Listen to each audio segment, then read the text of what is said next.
जय हिंद दोस्तों, स्वागत है आप सभी का अपने यूट्यूब परिवार बीए सेमेस्टर वाला में। दोस्तों, यदि आपका बीए फर्स्ट सेमेस्टर जियोग्राफी यानी भूगोल का लिखित एग्जाम होने वाला है, तो बिल्कुल सही वीडियो को आपने चूज़ किया है। ठीक है, बहुत ही इम्पोर्टेंट होने वाली है आज की ये क्लास। देखिए, मुझे आपको बताने की ज़रूरत नहीं है, आपको खुद पता है कि प्रीवियस ईयर क्वेश्चन पेपर से ऐसा कोई एग्जाम नहीं है जो आपके प्रश्न पूछा ना जाए। ठीक है, 2023 का ये क्वेश्चन पेपर है, तो 2024-25 सत्र का जो एग्ज़ाम है, यानी 2024 में जो एग्ज़ाम होगा और 2025 में जो एग्ज़ाम होगा, ऐसा कोई एग्ज़ाम नहीं है जो प्रश्न पत्र से आपके एग्ज़ाम में प्रश्न ना पूछा जाए। तो 2023 का क्वेश्चन पेपर है, तो 2024 और 2025 के एग्ज़ाम में आने वाले हैं ये सभी प्रश्न, तो ध्यान से देखेंगे। सभी प्रश्न तो नहीं आते हैं, ठीक है? कुछ इंपॉर्टेंट प्रश्न होते हैं जो आपके रिपीट होते हैं, तो ध्यान दीजिएगा, बहुत ही ज़्यादा इंपॉर्टेंट होने वाली है। मैं संपूर्ण हल के साथ ये जो क्वेश्चन पेपर है, इसका संपूर्ण हल के साथ मैं आपको सभी जो प्रश्न है उसका उत्तर बताने वाला हूँ। तो बहुत ही ज़्यादा इम्पोर्टेंट होने वाली है आज की क्लास, तो लास्ट तक ज़रूर बने रहिएगा दोस्तों, और अपने सभी दोस्तों के साथ इसे शेयर ज़रूर कीजिएगा, ठीक है? अच्छा, कहाँ शेयर करेंगे? व्हाट्सएप पे इस तरह से शेयर बटन बना होगा, इस पर क्लिक करके आप व्हाट्सएप पर सेंड कर दीजिएगा इस क्वेश्चन पेपर को, ठीक है? चलें, देखें, पहले मैं आपको क्वेश्चन पेपर दिखा देता हूँ। बीए फर्स्ट सेमेस्टर एग्जामिनेशन 2023 का क्वेश्चन पेपर है जियोग्राफी। फिजिकल जियोग्राफी आपके क्वेश्चन पेपर का नाम है। 3 घंटे का समय दिया जाता है, किसी कॉलेज में 2 ही घंटे का समय दिया जाएगा। ये जो मैक्सिमम मार्क्स है सभी का 75 ही रहता है, ठीक है? 3 खंडों में आपके प्रश्न पूछे जाते हैं, सेक्शन ए, सेक्शन बी और सेक्शन सी। अति लघु उत्तरीय प्रश्न होता है सेक्शन ए में, ठीक है? जब भी एग्जाम हॉल में बैठिएगा तो ये जो नोट दिया रहता है इसे जरूर पढ़िएगा। सभी 5 प्रश्नों के उत्तर दीजिए। प्रत्येक अति लघु उत्तरीय प्रश्न 3 अंकों का है। अधिकतम 75 शब्दों में अति लघु उत्तर अपेक्षित है, यानी 75 शब्दों में उत्तर लिखना है, ठीक है? चले, पहले आप लोग क्वेश्चन देख लीजिए, अभी मैं इसका उत्तर बताऊंगा। भौतिक भूगोल के अध्ययन क्षेत्र को संक्षेप में लिखिए, इसका उत्तर अभी मैं बताऊंगा। दूसरा है, भूकंप तरंग किसे कहते हैं? ये प्रश्न आपका हर साल पूछा जाता है। जो इम्पोर्टेंट है वो देखेंगे, ठीक है? सूर्यताप क्या है आपका? ये भी हर साल नहीं पूछता है। अगला है, बृहद एवं लघु ज्वार में अंतर स्पष्ट कीजिए, ये भी आपका हर साल नहीं पूछता है। पारिस्थितिकी तंत्र, व्हाट इज इकोसिस्टम, ये आपका 100% गारंटी के साथ हर यूनिवर्सिटी में हर साल पूछता है। पारिस्थितिकी तंत्र क्या है? पारिस्थितिकी तंत्र की परिभाषा क्या है? पारिस्थितिकी तंत्र का अर्थ क्या है? ठीक है, बहुत ही मोस्ट इंपॉर्टेंट ये क्वेश्चन है, इकोसिस्टम। तो इसे अच्छे से तैयार करना, अभी मैं इसका उत्तर भी बताऊंगा।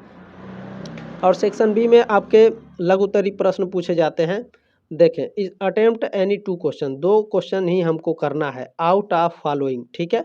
ईच क्वेश्चन कैरीज 7.5 मार्क्स, यानी प्रत्येक जो प्रश्न है उसके लिए आपको 7.5 नंबर मिलेंगे।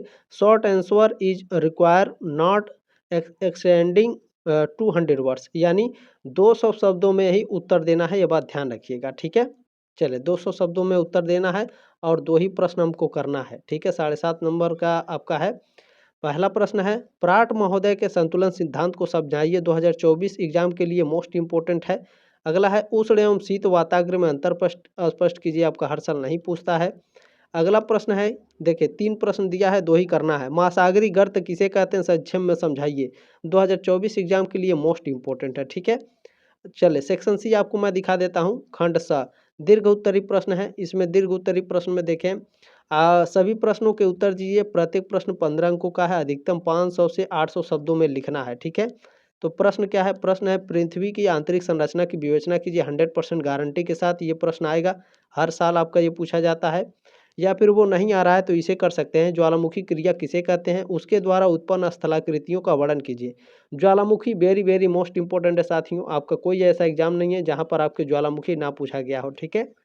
चले, 10वां प्रश्न क्या है आपका? नदी या पर्दन से बनी स्थलाकृतियों की व्याख्या कीजिए। ये आपका हर साल नहीं पूछता है, चाहे तो आप इसे स्किप कर सकते हैं, पढ़ भी सकते हैं। पृथ्वी तल पर वायुदाब पेटियों के वितरण का विवरण दीजिए, ये भी प्रश्न लगभग लगभग आपके हर साल पूछे जाते हैं, ये हर साल नहीं आता है, ठीक है? वायुदाब पेटियाँ पृथ्वी तल पर, ये आपका हर साल नहीं आता है, लेकिन 2024 एग्जाम के लिए मोस्ट इंपॉर्टेंट है, तैयार कर लीजिएगा। अगला, महासागरीय धाराएं क्या हैं? वेरी वेरी मोस्ट इंपॉर्टेंट है, यह हर साल आता है। अंध महासागर की धाराओं का वर्णन कीजिए। चले, या फिर नहीं आ रहा है तो आप इसे कर सकते हैं। जीवोम क्या है? जीवोम के प्रकार लिखिए, वेरी वेरी मोस्ट इंपॉर्टेंट है, इसे अच्छे से तैयार कर लेना। देखें, इन प्रश्नों का मैं उत्तर आपको बता दूंगा टेलीग्राम ग्रुप में, लेकिन चलिए पहले मैं आपका इसका उत्तर बता देता हूं, जो सेक्शन ए और सेक्शन बी है, ठीक है? अति लघु उत्तरीय प्रश्न और दीर्घ उत्तरीय प्रश्न है। इसका पहले मैं आपको उत्तर बता देता हूँ, वो दूसरे पीडीएफ में है। चले चलते हैं दोस्तों। सबसे पहले आपके दिमाग में प्रश्न आ रहा हो, सर जो आप क्वेश्चन पेपर हमें दिखा रहे हैं किस यूनिवर्सिटी के लिए इम्पोर्टेंट है, मैं शुरू में बताना भूल गया। यहाँ पे मैं मेंशन कर दे रहा हूँ, ध्यान से देख लेंगे आप लोग। देखिए, आप लोगों का लिखित एग्जाम सिद्धार्थ यूनिवर्सिटी में होने वाला है, महात्मा गांधी काशी विद्यापीठ, छत्रपति साहू जी महाराज यूनिवर्सिटी, राम मनोहर लोहिया अवध विश्वविद्यालय है, लखनऊ यूनिवर्सिटी है, महात्मा ज्योतिबा फुले रोहिलखंड यूनिवर्सिटी है, बीयू झांसी है, अलीगढ़ मुस्लिम विश्वविद्यालय है, बनारस हिंदू विश्वविद्यालय है, महाराजा सुहेलदेव यूनिवर्सिटी है, और प्रोफेसर राजेंद्र सिंह यूनिवर्सिटी यानी रज्जू भैया जो यूनिवर्सिटी है, और वीर बहादुर सिंह पूर्वांचल यूनिवर्सिटी है, अवध यूनिवर्सिटी है, चौधरी चरण सिंह यूनिवर्सिटी, चंद्रशेखर जननायक चंद्रशेखर जो बलिया में विश्वविद्यालय है, यहाँ पर भी लगभग आपके लिखित एग्जाम होने वाले हैं। तो जहाँ भी आपके लिखित एग्जाम होने वाले हैं पूरे उत्तर प्रदेश में, पूरे भारत में, आप सबके लिए है, ठीक है। मैं बताना भूल गया था शुरू में, इसलिए मैं यहाँ पर मेंशन कर दिया हूँ। चलिए, आप लोगों ने पहला प्रश्न देखा है कि भौतिक भूगोल के अध्ययन क्षेत्र को संक्षेप में लिखिए। 75 शब्दों में आपको उत्तर देना है। और प्रश्न का उत्तर कैसे लिखना है, सबसे मोस्ट इम्पोर्टेंट बात यही होती है। एग्जामिनर आपके जो अति लघु उत्तरीय प्रश्न होते हैं उसी को पहले चेक करता है। तो ध्यान रखिएगा, अति लघु उत्तरीय प्रश्न है, यदि आपका सही लिखा गया है तो आपको नंबर अच्छे से मिलेगा, क्योंकि एग्जामिनर आपकी कॉपी देखकर पता लगा लेगा अति लघु उत्तरीय प्रश्न को कि आप कॉपी लिखे कैसे होंगे। क्योंकि अति लघु उत्तरीय प्रश्न इसीलिए दिया जाता है कि आप कितने पानी में हैं, तो एग्जामिनर आपको देख के पता लगा लेगा कि भैया आप कितने पानी में हैं, कैसे लिखे होंगे। तो सबसे ज़्यादा मेहनत अति लघु उत्तरीय प्रश्न में करना है, ये बात ध्यान रखेंगे, ठीक है। चले, right in short the study area of physical geography, भौतिक भूगोल के अध्ययन क्षेत्र को संक्षेप में लिखिए। तो इसी तरह से आपको प्रश्न का उत्तर लिखना है। भौतिक भूगोल का अध्ययन क्षेत्र, हेडिंग डाल लेना है, भौतिक भूगोल पृथ्वी की प्राकृतिक विशेषताओं का अध्ययन करता है। ठीक है सर जी। इसमें पृथ्वी की सतह, जलवायु, चट्टानें, मिट्टी, नदियाँ, महासागर, पहाड़ और अन्य भौतिक तत्व शामिल हैं। यानी जो भौतिक भूगोल होता है ये क्या करता है, ये पृथ्वी की प्राकृतिक विशेषताओं का अध्ययन करता है, भौतिक भूगोल, ठीक है। अच्छा, पृथ्वी की जो पृथ्वी की प्राकृतिक विशेषताएं हैं वो कौन कौन सी है। पृथ्वी का सतह है, जलवायु है, चट्टानें, मिट्टी, नदियाँ, महासागर, पहाड़, ठीक है। इन सभी का अध्ययन भौतिक भूगोल करता है। अच्छा, इसमें आगे आप लोग देखेंगे, अभी मैं कुछ आपको बताऊंगा, ठीक है। भौतिक भूगोल के प्रमुख अध्ययन क्षेत्र कौन कौन से, जैसे इसमें मेंशन किया गया है ना आपका कि संक्षेप में लिखना है 75 शब्दों में। हालांकि मैं प्रत्येक प्रश्न जो है सब शब्दों में लिखा हूँ, कोई दिक्कत नहीं है। भौतिक भूगोल के प्रमुख अध्ययन क्षेत्र कौन कौन से, भू आकृति विज्ञान, पृथ्वी की सतह के आकार और संरचना का अध्ययन करता है भू आकृति विज्ञान। जलवायु विज्ञान क्या करता है, तो पृथ्वी के मौसम और जलवायु का अध्ययन करता है। जल विज्ञान क्या करता है, तो पृथ्वी पर जल के वितरण और गुणों का अध्ययन करता है। मृदा विज्ञान क्या करता है, मृदा की उत्पत्ति, संरचना और वितरण का अध्ययन करता है, ठीक है। और वनस्पति विज्ञान क्या करता है, वनस्पति भूगोल पृथ्वी पर पौधों के वितरण का अध्ययन करता है, ठीक है, किस तरह से बांटा गया है। जीव भूगोल क्या करता है, पृथ्वी पर जीवों के वितरण का अध्ययन करता है, पृथ्वी पर किस किस प्रकार के जीवों को बांटा गया है उसका अध्ययन करता है। अच्छा, ये सभी जितने भी उत्तर हैं सब आपको पीडीएफ नोट्स मिल जाएगा। कहाँ मिलेगा, तो टेलीग्राम ग्रुप में। क्या सर जी पैसा देना पड़ेगा, नहीं, बिल्कुल नहीं, एक भी पैसा नहीं देना है। टेलीग्राम ग्रुप ज्वाइन कर लीजिएगा। क्लास के ठीक नीचे मैं पीडीएफ और नोट्स सेंड कर देता हूं, बिल्कुल फ्री में है, एक भी पैसा नहीं देना है। तो टेलीग्राम ग्रुप तुरंत ज्वाइन कर लीजिए, आप वहां से डाउनलोड करके ये सारी चीज़ें आप पढ़ सकते हैं बिल्कुल आसान तरीके से, ठीक है। चलिए देखें, आपको चिंता करने की आवश्यकता नहीं है। मैं अच्छा, टेलीग्राम ग्रुप ज्वाइन कर लीजिएगा, अपना क्वेश्चन पेपर भेज दीजिएगा, जो सॉल्व कराना होगा एकदम फटाक से सॉल्व करके दे दूंगा मैं, ठीक है, एकदम शानदार तरीके से, बहुत ही ज़बरदस्त तरीके से। दूसरा प्रश्न आपने देखा, भूकंप तरंग किसे कहते हैं। ऐसा कोई एग्जाम नहीं है, ऐसा कोई यूनिवर्सिटी नहीं है जहां भूकंप से संबंधित आपके प्रश्न ना पूछे जाते हो। तो बहुत ही मोस्ट इंपॉर्टेंट है। अर्थक्वेक वेव्स जो है बहुत ही इंपॉर्टेंट है, इसे पढ़ के जाना, मोस्ट इंपॉर्टेंट टॉपिक है, ठीक है। तो भूकंप तरंग किसे कहते हैं, हेडिंग डालना है भूकंप तरंग, आपको लिखना है भूकंप तरंगे पृथ्वी के अंदर या सतह पर होने वाली भूकंपीय गतिविधियों के कारण उत्पन्न होने वाली ऊर्जा की तरंगे होती हैं। ये तरंगे भूकंप के केंद्र के चारों ओर फैलती हैं और पृथ्वी की विभिन्न परतों से गुजरती हैं। आपको आगे इसमें लिखना है, देखें, भूकंपीय तरंगे मुख्यतः 3 प्रकार की होती हैं। पी तरंगे, ठीक है, जिसे प्राइमरी वेव्स कहते हैं। ये तरंगे सबसे तेज होती हैं और ठोस, द्रव और गैस सभी माध्यमों से गुजर सकती हैं। यस तरंगे यानी सेकेंडरी वेव्स, ये पी तरंगों की तुलना में धीमी होती हैं और केवल ठोस माध्यमों से गुजर सकती हैं। तीसरा है एल तरंगे, सरफेस वेव्स। ये तरंगे पृथ्वी की सतह पर चलती हैं और भूकंप के दौरान सबसे अधिक नुकसान पहुंचाती हैं। ठीक है, चले आपको इसी तरह से एकदम शानदार तरीके से लिख देना है, आपको चिंता नहीं करना है। ठीक है, व्हाट इज आइसोलेशन, सूर्य ताप क्या है। ठीक है, 75 शब्दों में आपको उत्तर लिखना है। चले देखते हैं। सूर्य ताप का अर्थ है सूर्य की गर्मी या ताप। ठीक है, यह पृथ्वी पर सूर्य से आने वाली उष्मा और यानी सूर्य से आने वाली गर्मी और ऊर्जा को दर्शाता है। सूर्यताप के माध्यम से सूर्य से विकिरण के रूप में ऊर्जा पृथ्वी की सतह तक पहुंचती है। ठीक है, यह ऊर्जा पृथ्वी के पर्यावरण, जलवायु और जीवन चक्र के लिए अत्यंत महत्वपूर्ण है। सूर्यताप से पौधे में प्रकाश संश्लेषण, जल चक्र और मौसम परिवर्तन होते हैं। अत्यधिक सूर्यताप से गर्मी, सूखा और त्वचा संबंधी समस्याएं हो सकती हैं, जबकि संतुलित सूर्यताप स्वास्थ्य और प्राकृतिक प्रक्रियाओं के लिए लाभकारी है। ठीक है, चलें टेलीग्राम मोस्टली ज्वाइन कर लीजिएगा आप सभी लोग। ठीक है, बिल्कुल फ्री में है।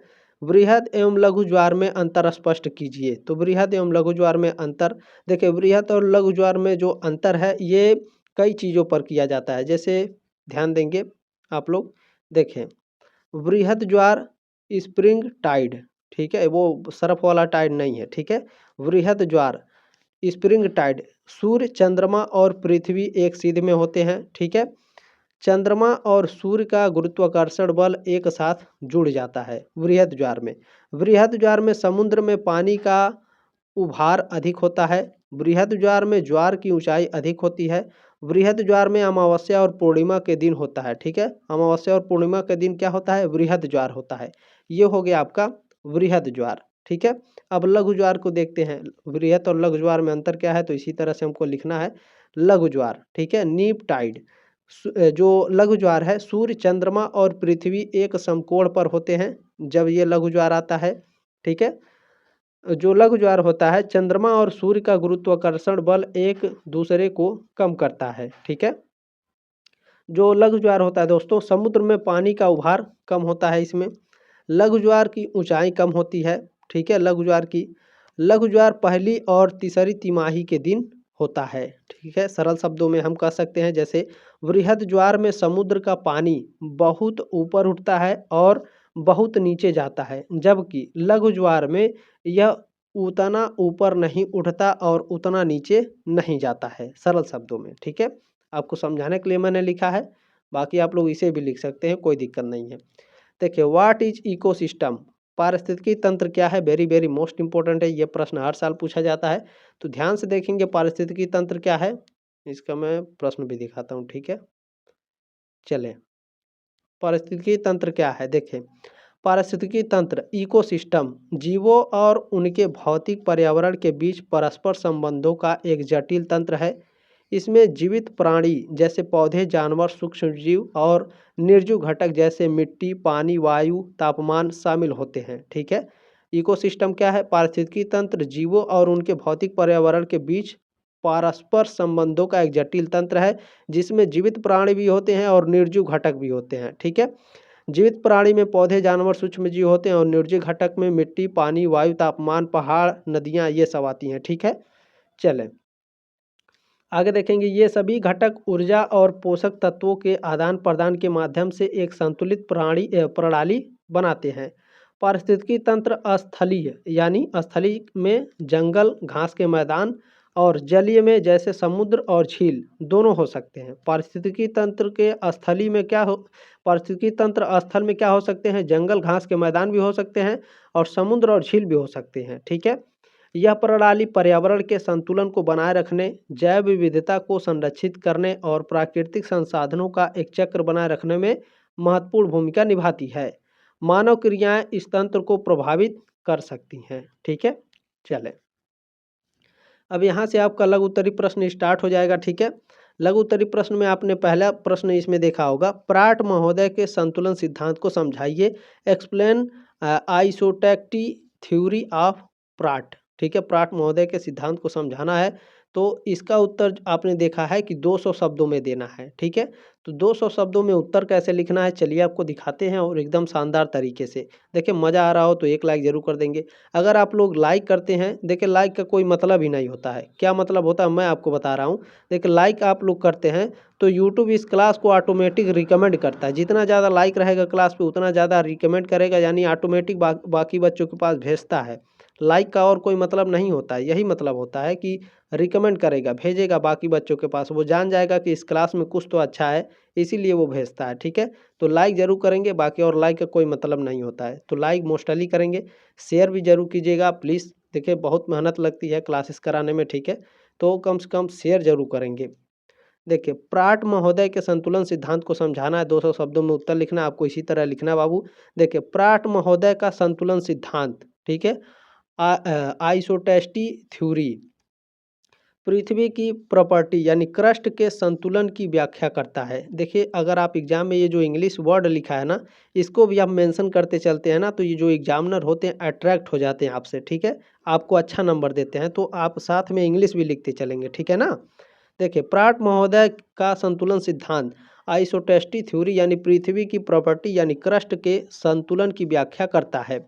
इस सिद्धांत को प्राट ने 1855 में प्रस्तुत किया। उसके अनुसार, अच्छा जो मैं ये रंगीन कलर से लिखा हूँ ना, नीले कलर से, आप लोग भी एग्जाम में इसी तरह से लिखिएगा, जो मेन पॉइंट होंगे उसे हाईलाइट कर दीजिएगा, ठीक है। उसके अनुसार पृथ्वी की सतह विभिन्न ऊंचाई और घनत्व वाली परतों से बनी है और यह परतें एक समान घनत्व वाले तरंगमंडल, ठीक है, तरंगमंडल एथेनोस्फेयर पर तैर रही हैं, ठीक है। चले आपको आगे लिखना है। देखें प्राट ने माना कि पृथ्वी की प्रॉपर्टी का घनत्व भौगोलिक ऊंचाई से संबंधित है। उच्च पर्वतीय क्षेत्र जैसे हिमालय कम घनत्व वाली सामग्री से बने होते हैं, जबकि निचले समतल क्षेत्र जैसे महासागरीय क्षेत्र अधिक घनत्व वाली सामग्री से बने होते हैं, ठीक है। इस प्रकार पृथ्वी के सभी क्षेत्रों में गुरुत्वाकर्षण संतुलन बना रहता है। प्राट के सिद्धांत के अनुसार विभिन्न ऊंचाई वाली परतें भिन्न भिन्न घनत्व के कारण अलग अलग गहराई तक तरल मंडल में डूबी होती हैं। यह सिद्धांत पृथ्वी की ऊंचाई और घनत्व के बीच के संबंध को समझाने में सहायक है। हालांकि यह सिद्धांत बाद में विकसित हुआ और अन्य वैज्ञानिकों जैसे एयरी ने इसे संशोधित किया था, ठीक है। चलें आपका अगला इसमें प्रश्न था, देखें differentiative warm and cold fronts front, ठीक है। उष्ण एवं शीत वाताग्र में अंतर कीजिए। तो जो उष्ण और शीत वाताग्र है इसमें कई प्रकार के अंतर होते हैं, कई चीज़ों को लेकर इसमें अंतर किया जाता है। जैसे मैं आपको बता देता हूँ, जो उष्ण और शीत वाताग्र है इसको परिभाषा के रूप में भी अंतर किया जाता है, इसके गति के रूप में भी इसको अंतर किया जाता है, बादल और वर्षा के आधार पर भी इसको अंतर किया जाता है, तापमान परिवर्तन के आधार पर भी इसमें अंतर किया जाता है, प्रतीक और प्रभाव के लेकर के इसको अंतर किया जाता है, ठीक है। चलिए इसको दिखाते हैं बहुत ही शानदार तरीके से। देखें उष्ण एवं शीत वाताग्र में अंतर, परिभाषा के आधार पर इसमें अंतर देखते हैं। देखें उष्ण वाताग्र जो होता है, वार्म फ्रंट जो होता है, यह वह स्थिति होता है जब गर्म हवा ठंडी हवा के ऊपर धीरे धीरे चढ़ती है, ठीक है। जब गर्म हवा ठंडी हवा के ऊपर धीरे धीरे चढ़ती है तो इसे उष्ण वाताग्र कहते हैं, ठीक है। जो उष्ण वाताग्र होता है दोस्तों, ये बारिश, कोहरा और हल्की हवाएं लाता है, ठीक है। शीत वाताग्र क्या होता है सर जी? तो ये होता है कोल्ड फ्रंट। यह वह स्थिति है जब ठंडी हवा गर्म हवा को तेजी से विस्थापित करती है, ठीक है।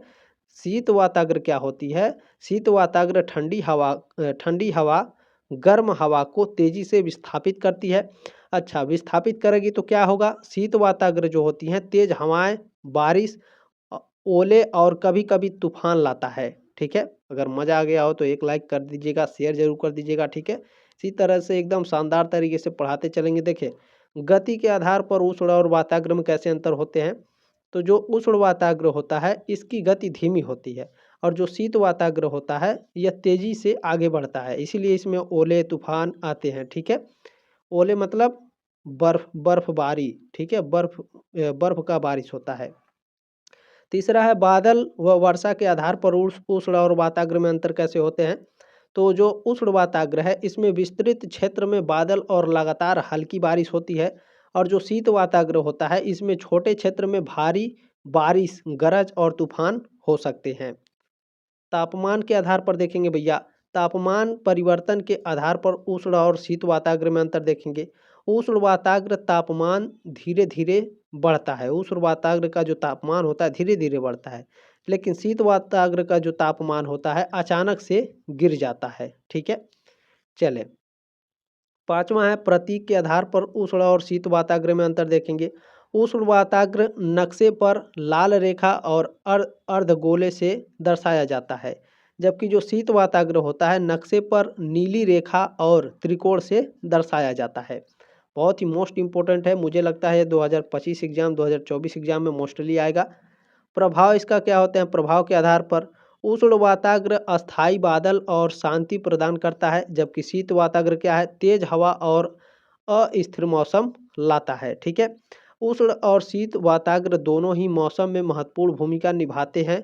इनके कारण ही मौसम में बदलाव आते हैं और वर्षा होती है। ठीक है दोस्तों, चले आपको समझ में आ गया कि वर्षा क्यों होती है हमारे धरतियों पर। ठीक है, चले इसमें अगला प्रश्न है भैया आपका, what is called oceanic deep, यानी महासागरी गर्त किसे कहते हैं?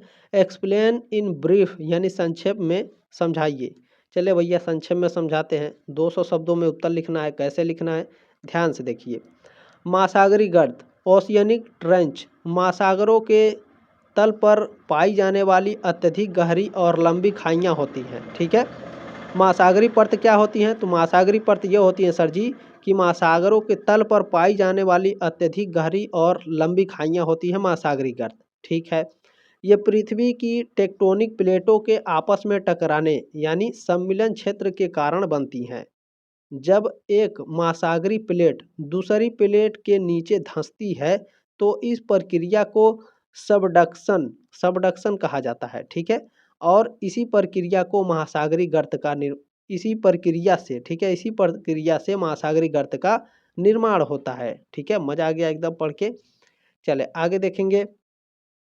महासागरी गर्त आमतौर पर 6000 से 11000 मीटर गहरे होते हैं और इनका आकार लंबा व संकीर्ण होता है। ये पृथ्वी के सबसे गहरे भाग होते हैं। उदाहरण के लिए जैसे आप समझ सकते हैं, जैसे मारियाना ट्रेंच है। मारियाना ट्रेंच यानी मारियाना गर्त दुनिया का सबसे गहरा महासागरी गर्त है, जो पश्चिमी प्रशांत महासागर में स्थित है। इसकी गहराई कितनी है? 11034 मीटर। ठीक है, ये आपके एग्जाम में पूछता है, कॉम्पिटिटिव एग्जाम में भी, कि सबसे गहरा, ठीक है, दुनिया का सबसे गहरा स्थान कहाँ पर है? तो ये मारियाना ट्रेंच है। ठीक है, कहाँ है? पश्चिमी प्रशांत महासागर में। चले आगे आपको इसमें लिखना है इसी तरह से। महासागरी गर्तों का भूगर्भीय और जैविक महत्व है। ये पृथ्वी की आंतरिक संरचना को समझने में मदद करते हैं और अत्यधिक गहराई में रहने वाले अद्वितीय जीवों का घर होते हैं। ठीक है, साथ ही ये प्लेट विवर्तनिकी और भूकंप जैसी भूवैज्ञानिक प्रक्रियाओं के अध्ययन के लिए महत्वपूर्ण है। देखिए एकदम बहुत ही शानदार तरीके से मैंने आपको बता दिया। अच्छा, आप लोग कमेंट करके बताइएगा कि सर जी मुझे अगर आप लोगों को चाहिए, ठीक है, कि जो 400 शब्दों में या फिर 800 शब्दों में जो लिखा गया है, अगर आपको उसका उत्तर चाहिए तो आप लोग कमेंट बॉक्स में कमेंट करिएगा और उस क्वेश्चन पेपर का स्क्रीनशॉट लेकर के या फिर आप टेलीग्राम में डायरेक्ट आके लिख दीजिएगा कि सर जी इसका उत्तर बता दीजिए। तुरंत आपको 2 मिनट के अंदर उत्तर मिलेगा। ठीक है, ध्यान रखेंगे, यदि मैं एक्टिव रहूँगा तो ध्यान रखेंगे, अगर नहीं एक्टिव रहूँगा तो समय लगेगा लेकिन उत्तर आपको मिलेगा। ठीक है, चलें जल्दी मिलते हैं साथियों आपके नेक्स्ट क्लास में। ठीक है, लाइक शेयर और सब्सक्राइब जरूर करिएगा। आप जो प्यार देते हैं यही मेरा मोटिवेशन है, तो बहुत सही। ठीक है, चलें मिलते हैं नेक्स्ट क्लास में, तब तक के लिए जय हिंद, वंदे मातरम।